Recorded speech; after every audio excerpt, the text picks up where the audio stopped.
special guest, none other than Karel Bello, the creative director here at Adlava. Karel, let's kick things off and tell me a little bit about yourself, your background, where you came from. Give us a little history about Karel. All right, so I'm Karel, the creative director for Adlava. I'm from Honolulu, Hawaii. That's where I was born and raised. Went to the Army straight out of high school. Spent 7 years in the Army. After that, I started doing a lot of construction jobs, pretty hard physical labor type stuff. And then one day I was like, hey, this is kind of tough. Let me get out of the sun. So I used my GI Bill, which is like, some money from the government to help soldiers out, Sure. right? So I used that, went to the Art Institute of Las Vegas, and the first job that I got out of that was right here in Adlava. I started off as an intern here. Awesome, man. Yeah. And how was it being in the military? What was that like? Like, what made you join, and Man, what was the experience like when you were doing it? well, so my older sister, she was in the Army, and she's 5 years older than I am.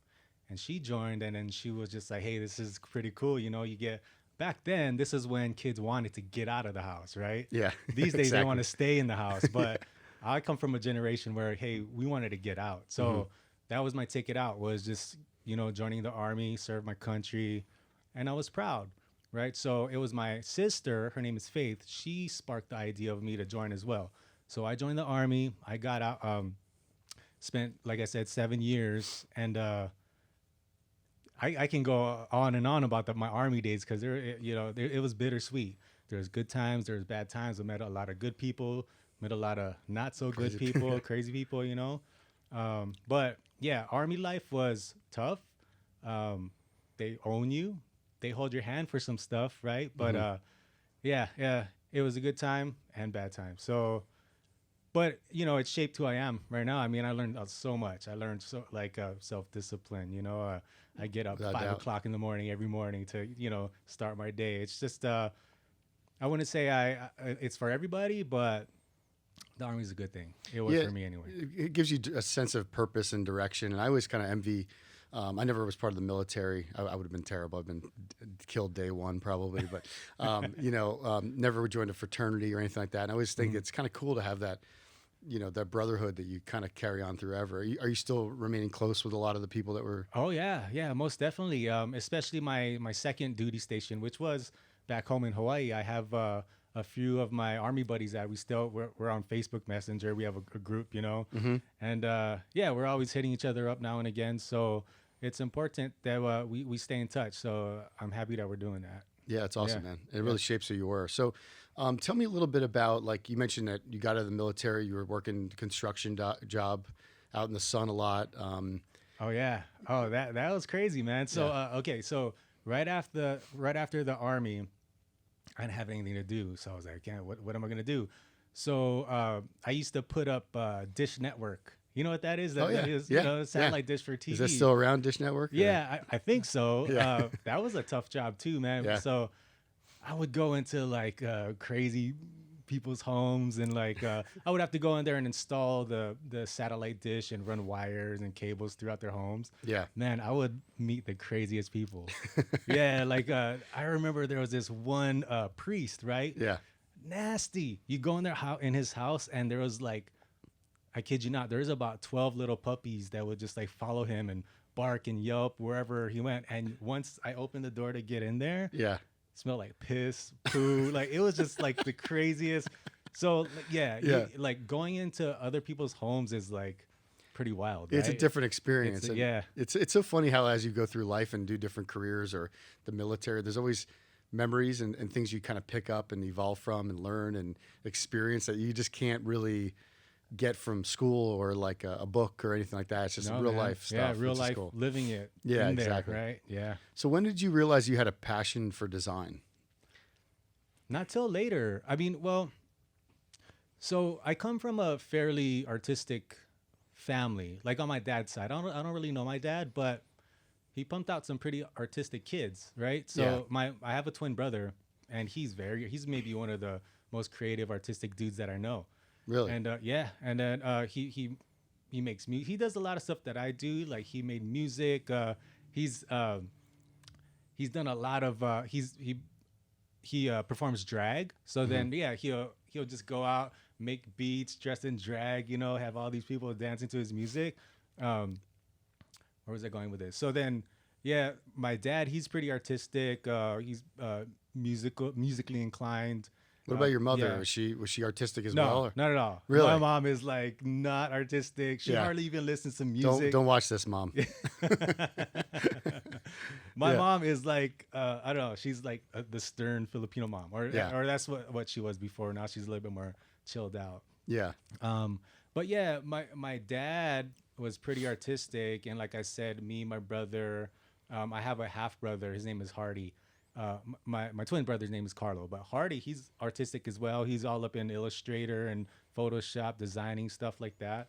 So I don't know. It was like, It's in your DNA. yeah, I guess it's in my DNA, and also not even with just art and design, just making music. I used to do that right out of high school too. I was making hip hop beats and stuff, and Yeah, yeah. rapping, you know, and like I was all into the hip hop graffiti culture. Not tagging places up, but I would, you know, everybody used to pass around these black books, and we would draw in them and pass them around the whole school. And Yeah. at the end of it, the whole book is filled up with graffiti. So, you know, I was in that scene when I was a kid. However, like I said, I joined the military, and it seems like all of that went out the door once I had no creative bone, or all the creativity ran out of my veins after that. Yeah, So yeah, it it took makes sense. it took a while for it to come back into me. So, but I think it was kind of out of necessity.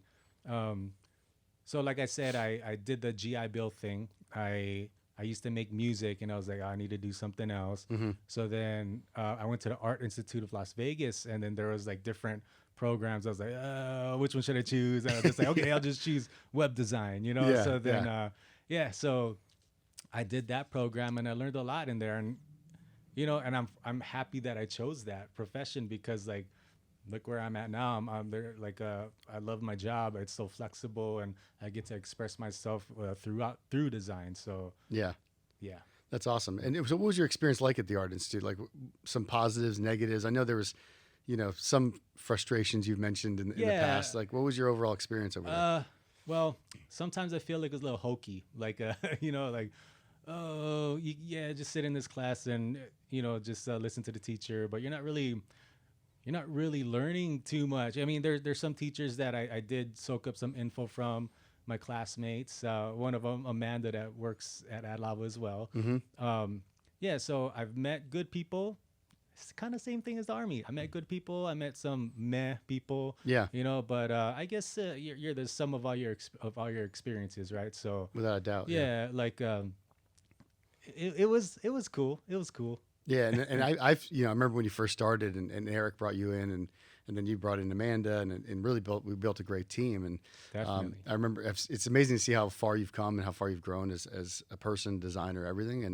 And generally speaking, like with Adlava, right? What were your experiences like how have you grown in the company, in your opinion? Like, what have you learned that's different than going to school? When things are more hands-on and things like that.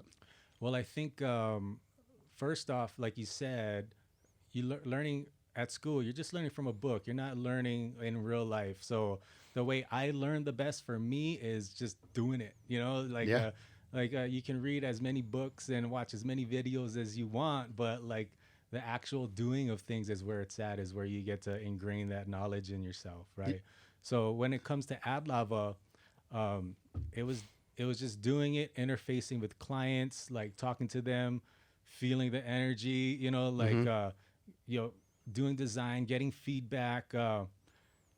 And I think that's where I kind of excel the most when it comes to design. Is I don't expect my designs to be like the best right off the bat. Sure. I like to just like get something out and then take the feedback from a client or from you or from my colleagues, and then use that to make and refine my designs even furthermore. So yeah. Without a doubt, I think you hit the nail on the head too. And it's like looking back on your past too, it's amazing how some of the things you did before, like the military, created like a rigid environment where, because you're a guy that always comes into work and you grind from however long you come here till Yeah. till you leave, right? And so you got that experience from the military, and then you had your job where you know what it's like to do the manual labor and you know how tough that can be. And so you've applied those experiences, whether they're positive or negative, into what you're doing right now, which is really cool to hear. And I think a lot of designers or any creatives need to realize that, like, you can only learn so much by reading, you know, and going to school Yeah. and talking to people and being a part of groups or you know whatnot. It's about doing it, you know, and that's 100%. that's what you've done for Adlava is you do it, you know, and it's not Yeah. easy to do it, you know. Yeah. So And that's where the learning's at, right? yeah. Right, you do it and you just yeah, you learn from your mistakes and you get better each time. So So with regards to Adlava, you know, you've done countless projects for us. You know, some came out great, some not so great, right? Yeah.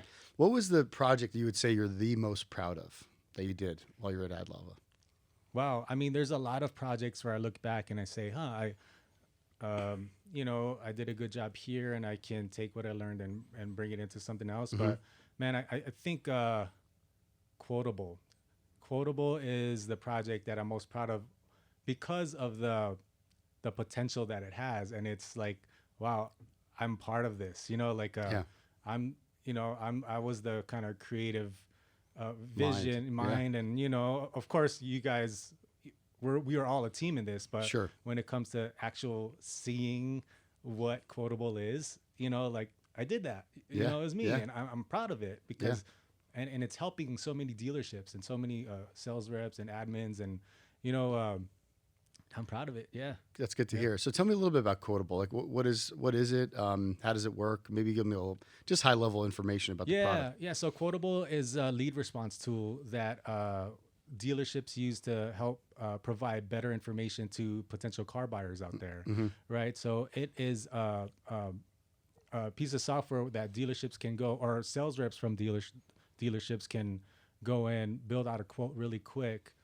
At right now, as we see it, build a quote really quick, and then it just spits out a beautiful looking template where potential car buyers can view information about cars, calculate payments, you know. So in a nutshell, that's what it is, you know, just a good platform for dealerships to pump out good info. And so what's your role in the company? Like, what is your primary focus for Quotable?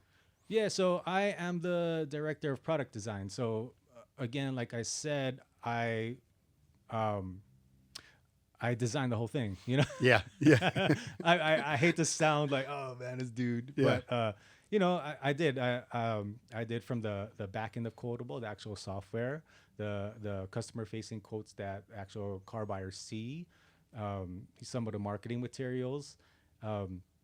And I come up with ideas as to how the software should perform. You know, I meet with Nick, yourself, Wesley, our other owner, and we just come up with ideas, man, and we just try to make things work the best that they can. So what would you say were some of the biggest challenges you faced creating this? Because, you know, doing apps at Adlava is relatively new, right? We've been doing it for a year and a half or so, I'd say. And this is you know, something you created, right? It's different than doing it for a customer. Sure. What are some of the challenges you faced when doing it? Would you say? Well, I think the first challenge is the not knowing, right? It's like, Yeah. I don't know how I'm supposed to, I don't know how, you know, customers are interfacing with this thing, you know? So a lot of it was guessing, like the first iteration of Quotable was just like a thing of a collection of guesses, you know? Yeah, exactly. So yeah, we said, okay, we think that they're going to want this. We think they're going to want that. So we did that. And, you know, some of it worked and some of it didn't. Yeah. And, you know, I think that's the important thing in software design. You know, some things are going to work, some not. And you just take the things that do, throw away the things that don't, learn, and then move on and keep iterating on things, right? Yep. There's one, that was one, just like not really knowing how things are going to go, you know? Without a doubt. The other one is just, yeah, just coming up with like ideas too, you know, like we want to provide the best product for everybody, for the dealers. And it just kind of goes into what I just said. It's just like, are we sure that this feature is going to provide the best value for dealers? Biggest impact. The biggest impact. Exactly. Yeah. So a lot of learning experiences there. And it's hard too because we were fortunate enough to have a partner that is in automotive, right? But even he's never he hasn't sold a car in ages, right? He's the general manager, so Yeah. makes things tough even from his perspective. So a lot of Mm-hmm. it, even from the industry resource, was some guessing and trial and error and things like that. Sure. But I think for me it was special because we all worked as a team. And one thing about Adlava too that I've always noticed is like nobody gets offended if someone critiques their work. And again, going back to your military experience, you were used to getting beat up all the time, right? So Yeah. getting someone to say, "Hey, this can be improved," is nothing, right? I'm sure that's probably just something you're accustomed to I'm already. used to it, and in fact, I think everybody could and should adopt that kind of mindset. Mm-hmm. Like get a little bit thicker skin. Don't get so Offended. offended if Yeah. somebody wants to make your design better. Like that just helps everybody come up. Yeah, it's the only way you grow, It's right? the And only get way you better grow. because nobody has every answer. Yeah. Besides me, no. So it's a big difference, right? Going from an agency over to leading product design for software as a service product. Sure is. Yeah. What are some of the positives and negatives from both? I mean, how do you compare the two in your mind?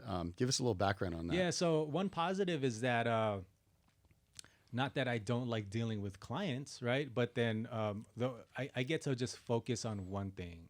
I get to focus on, and I know that what I'm putting into this one thing is going to impact me greatly, and conversely, when it comes to dealing with Adlava clients or, just other clients in general, you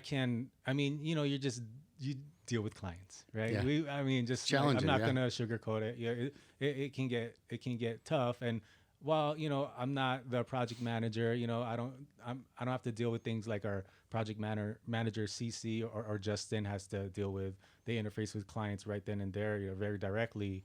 But like working at Adlava, we feel that there are some frustrations that we have to try to overcome when it comes to dealing with clients. But with Quotable, we're the client, Yep. yeah. Yep. And however, with that said, we're hard on ourselves, right? Yeah. Like because we want to make the product as best as it can be. So that's a challenge and a blessing as well. We were hard on ourselves because we want this damn thing to be great. So Yeah, and it's a whole different dynamic, right? Because we still have clients, but the clients are utilizing the platform and giving us feedback and advice. So the dynamic between, agency and customer is different than, product owner and customer. exactly. And Yeah. I love the agency lifestyle. This never no days the same as the day before. It's a lot of deadlines and challenges. And dealing with customers is challenging because I think every project is so unique. Every company is so unique, right? So it has its own set of challenges there alone, right? And then just building a website the proper way, not taking a template and just throwing it online, is a whole different ballgame. Yeah. Gathering content, creating assets, being creative, and so it's tough. It's a tough business. Yeah, you get beat up too, right? Yeah. You get beat up, not emotionally, but you put forth your best effort when it comes to a design, and maybe a client doesn't like it, and they keep beating you up on that. So Yeah. you do get you take a little hit in there, but just like I said, you get some thick skin, right? And Yeah. then use that critique to make their product even better. So you've been doing design for a long time now. When did you start exactly? What year? I can't even remember anymore. Man, when did I start here? 2000 2013? 13 or so. 14. Yeah. So over 7 years you've been designing. Sure. What is some advice you can give someone, a young kid, going to school or interested in design, UI, UX? Like what kind of advice could you give them? So when it comes to UX, I would say don't think of UX as just, how does this button perform, or what color should I make this navigation item? Think of UX in your everyday life, right? So, for example, like when you come home, where do you put your keys? Yeah. Right? Like Yeah. you just don't like throw them on the couch and then like the next day you're like, oh, where the hell did I put my keys? Yeah. You put them Right? in the same place. Yeah, put them in the same place, right? Yeah. So, when you hop in your car, I mean, there's examples like that, right? In everyday life. So I would just say to kind of focus on that, or be cognizant of that, while you're going throughout your day. What would make my life easier throughout my day if I put my keys here or if I throw it on the couch? Of Yeah. course, put my keys here, right? So you can translate that way of thinking into your UX design and processes and stuff like Yeah, and that. it's not rocket science, right? No. it's really thinking of it in that way, and I think a lot of companies make the mistake of thinking about themselves. Like designers have a tendency to design for designers, Yeah. when really we get compliments all the time on the sites we design as well as with Quotable how intuitive it is, and how easy it is to use. Even though none of us have ever sold a car, right? And because we take such passion in every pixel, where does it go? What's the easiest way to click here? How do we Yeah. eliminate clicks? Yep. So that's something that I totally agree is not, you don't have to read books to know that, right? It's a lot of it's just the feel. I mean, right? really, it's common sense, Yeah. like, oh, I mean, yeah, you just make things easier for yourself. And then when you put yourself in the shoes of a customer or a potential user, you think about what they're expecting to see when they click this. Where are their eyes gonna usually go once the page loads? I mean, it's just not very. It's they're like, there's all these articles out there. They're making it so complicated with all this jargon, but I feel like it's just common sense stuff, man. Go with your Yeah, gut. just go with your gut. Like whatever is easiest. Yeah. Yeah. So we talked a little bit about who you are, what made Karel. We talked a little bit about your experience at Adlava and Quotable. Now we're gonna get to some personal questions. Oh snap! Here we You're going go. to the hot seat now, okay? So where do you see Karel in 10 years? I mean, you're a much older man than I am. Was it 1 year, I think? Yeah. 1 year. He doesn't look like he's older, but I'll take it. Where do you see yourself in 10 years? What are you 10 doing? Where are you years. living? Tell me about that. Yeah, well, I mean, 10 years, man, that's a long time. But I mean, when it comes to, spiritually, I want to be a little bit more connected, like be a little bit more connected, I don't know, to everybody else, and make sure that I'm able to see everybody in a like clearer light. I'm not even making sense right now. I get you. I get you. Yeah. Let's see here, like where I'm at as far as leisure things, man. I want to travel. Yeah. Like with this whole pandemic thing, like even before this thing started, I was like, oh, yo, I'm gonna check out Bali. Yeah, everyone had big plans in 2019, right? I'm gonna check out all these other places, right? Yeah. But I mean, hopefully, even before the 10-year mark comes along, I'm gonna be able to have my passport all stamped up. Like so. That's one of my goals, right? Professionally, like I want to see Quotable. It has been established already as like the one of the leading automotive softwares out there. So like I know that's not a question of yes for me, but I think that's what I want to see for Quotable, which translates for in me Yeah, sure. like I have more money. Yeah. I'll be more prosperous. I'll have more options. I'll be able to, take care and give back to everybody who gave back to me. Yeah, which is important. Yeah, which is that's my main goal right now. Is like, I talk about my mom, right? My mom, she gave so much to me. She like, I didn't grow up with my dad. I had a stepfather, which he passed already, but my mom has been maybe one of the biggest influences in my life, and like we butt heads like big time sometimes, right? But I want to give back to her. She's like the glue of the family, and she's always like, "Hey, let's do this. I'm paying, right?" Yeah, and I'm like, yeah. "All right, mom, go ahead, but I'm gonna get you back, right?" Yeah. So you're redeeming yourself right now for calling her not creative. Right? Circling back to that idea, and yeah, I mean, really, that's where I see myself in 10 years, is just to be in a better position to give back to the people that gave to me. That's awesome. Yeah. So as you know, I'm a new dad, relatively new. I've got a 3.5-year-old and a, wild 1 year and 3-month-old. And you're someone that I've always looked up to as a dad. Like I always used to tell Thanks, Sharnez, like, man, if I can be half the dad Karel is, and then, I'll be, the best dad in the world. Right. Wow. I'm a tear Thank up, you, man.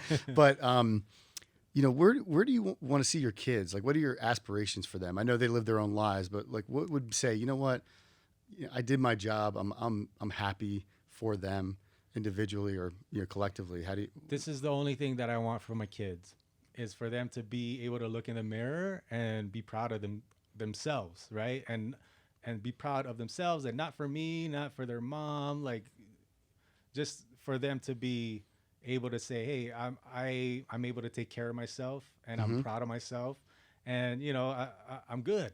Yeah, That's all I care about. That's all I want from my kids. I don't yeah, care if they're making millions of dollars or no, whatever. I mean, if that floats your boat, do that. cool, yeah, Do what floats your boat.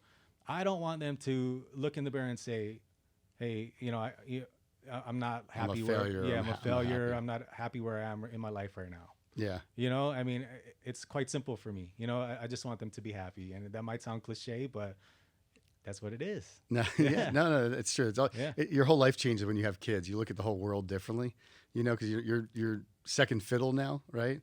yeah. I work all day, go home, clean dishes, wipe butts, do the whole thing. But like, there's nothing you care more about in the world besides your kids. And I just want to say you're a great dad, and I always look up to you in that Wow. respect. So Wow, thank you, man. I mean, yeah, it's crazy because like I don't think of myself as that. Like yeah, I don't wake up and say, "Oh, I'm a great dad." yeah, I just do what I think that is. I just do what is right. I feel and yeah. I try to take everything that I learned and try to not shove it down my kids' throats, but like try to let them know, hey, there might be an easier way, because I went through it. Yeah, And I think we talked about this before. We did. It's funny. It's like Yeah. it's like if I was, you're talking to your own kid, they'd be like, "Oh, Dad, I'm not gonna listen to you," right? And then someone else can come by and be like, "Hey, say the exact same thing," and then their word is Yeah. bond, Right. Yeah. But it's a great experience, and just wanted to throw that out there. So I'm gonna ask you a fun question. Okay. All right, I made this one up on the fly here. So if myself, Amanda, Cecilia, Oh, Delaney, and Justin were hanging off a cliff, oh, come on. who would you save and why? This is the toughest one, Yeah, man. yeah, How you you can gonna only do pick this? one person. Pick one person and why? Yep. Oh man. Why would you do this to me? I don't know. I just thought it was a great question. It's a great question, but why would you do this to me? Because they're all watching right now, like standing 5 feet away from us. So I figured- Okay, all you guys hanging off a cliff, who would I choose? Okay, well, let's do this the objective way, right? Like, okay, so Nick pays my bills. Right. I work for Nick, so he we got to keep that into consideration. Let's see, how are the other ones useful to me? I'm messing around, guys. I'm messing around. Shoot, well, can I come up with a creative way to try to save everybody, or yeah, what? yeah, that's your Yeah? answer. How you doing it? Can I sling her up to all 6 of you guys, 5 of you guys? I'll take that as an Yeah. answer. Okay, that's yeah. how I'm gonna do it. Yeah, I man. thought you were going to say me, Yeah. but it's fine. It's fine. I love everybody, dude. That's good. Yeah. So last question. What are some fun activities you like to do in your spare time when you're not at work? Oh man, Things you watch on TV, activities. Yeah. This is stuff an like that. easy question. Yeah. I'm a Jiu-jitsu. jiu-jitsu guy. Yeah, I love Brazilian jiu-jitsu.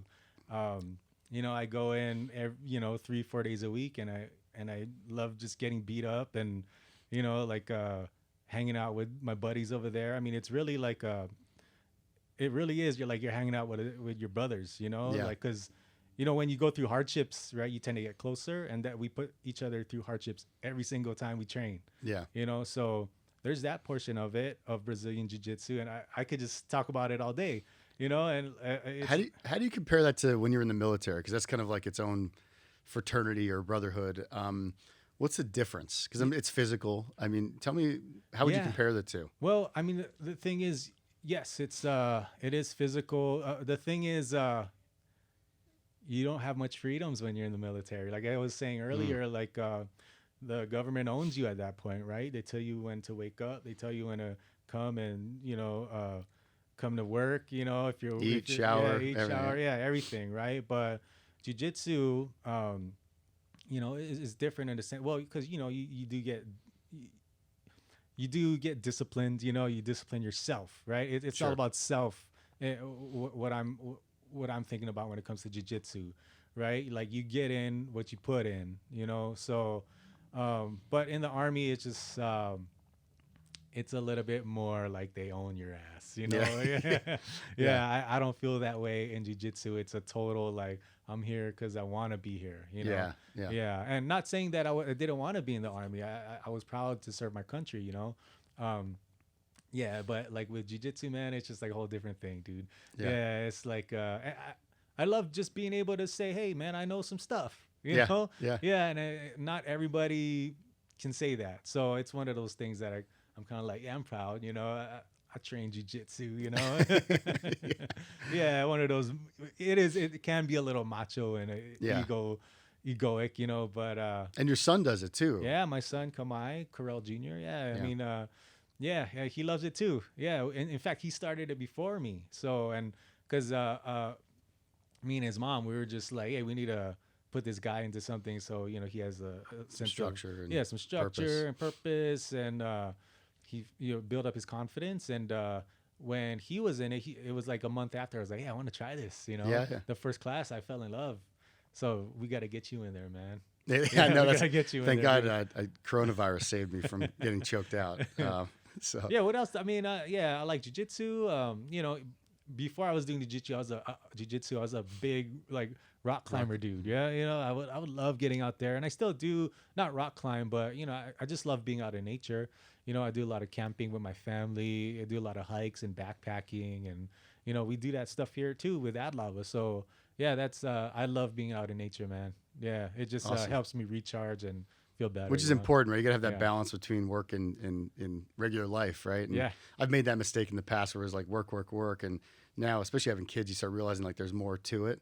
What's the purpose of working if you're not going to be able to enjoy it? Yeah, right, So, exactly. but anyway, I just want to thank you. Honestly, we know each other really well, We do. but it's always cool to just sit here and chat. And you're an amazing guy, someone I look up to, someone that I respect, and hearing your story, I think should be inspirational for a lot of people, right? You didn't know how to design, really, right? You just had Just it do it. had it in your DNA a little Yeah. bit, thanks to your dad and not your mom, and and The design part, the yeah, creative part. the creative part, right? But you just want to thank you for hanging out and chatting for a little bit, and My pleasure, man. look forward to working with you for those next 10 years you got on you. Thanks, Nick. I You got appreciate it, buddy. you, brother. Take care. All right, you too.